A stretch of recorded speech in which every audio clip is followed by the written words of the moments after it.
Most people know the story of Noah and the Great Flood as being part of the Abrahamic religions, but did you know that nearly every society in the world believes that at some point in history there was a great flood that took over the world? You see, I'm talking about cultures as far away as China and India and Africa and the Inuits of Canada and the Incas of Peru. Every place on earth has its story of how a great flood was sent by God as divine punishment to the world, and how only a few small people survived that and repopulated the earth. For example, in India you have the story of Paluga that says that God sent a flood to the earth to punish people for forgetting his commands, and only 4 people survived. In Korea you have a folk tale called the Namu Doryong, which is about a boy who rides a log to escape the great flood that happens, and all the while he's rescuing animals to repopulate the earth. In Thailand, they believe that God created a man and a woman as the first humans on earth, and then 1,000 years later their descendants became wicked and cruel and uninterested in worshipping God. So he sent down a flood as a punishment to the people of the earth,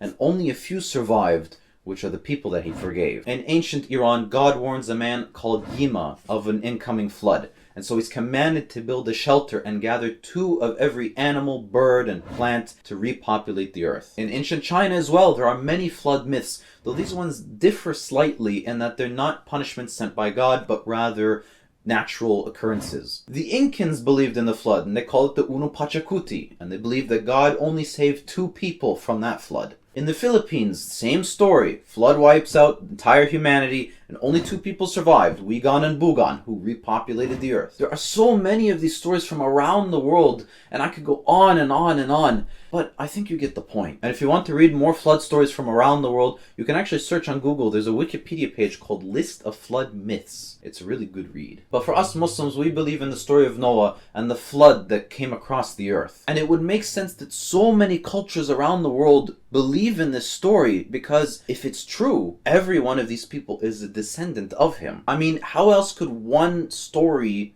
with so many parallels be so common across the entire world? And of course, with any of these stories that are passed down from generation to generation over hundreds of years, names are changed and details are lost and new details are added. So of course you have these differences, but the core of the story still remains. And as always, follow for more Muslim facts.